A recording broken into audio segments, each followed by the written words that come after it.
Everybody, my name is Dennis and I'll be releasing an album very soon. Now, to be able to do that, I've been teaching, producing, and working at Berkeley, and it's finally time to bring this music into the world. So let's break down the budget. First of all, right after finishing the production process, it's time to find a mixing engineer. Now, mixing engineers can be incredibly expensive, charging up to $5,000 per song. Thankfully, my girlfriend Kara is a brilliant mixing engineer who happens to love the music that Zay and I made together, and she offered to help us out. So I offered her $100 per song and a cut of the royalties for everything that she's done for us.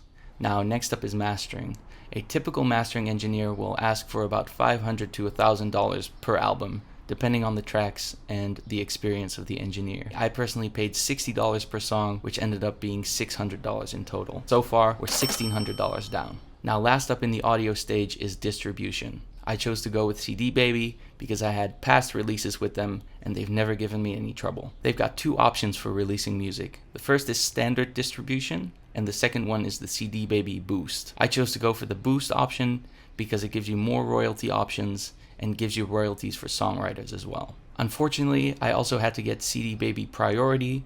Definitely not a planned purchase, but something that was required for me. Now, last up, I also got a subscription to Music Match. This is a service that will allow you to upload your lyrics and sync them to your track, which is a $20 per year subscription.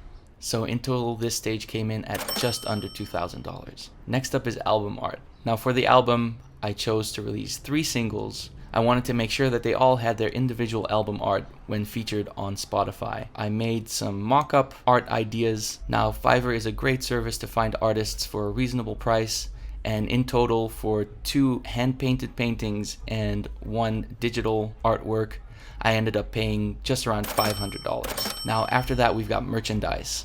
When I was first looking at merchandise online, I was quoted around $40 per t-shirt. So I went online, I went to Amazon, and I bought myself a heat press. I created a mock-up of my shirt idea, and I ordered my first t-shirt package at $4 for a print. I also went to a website to order blank hoodies.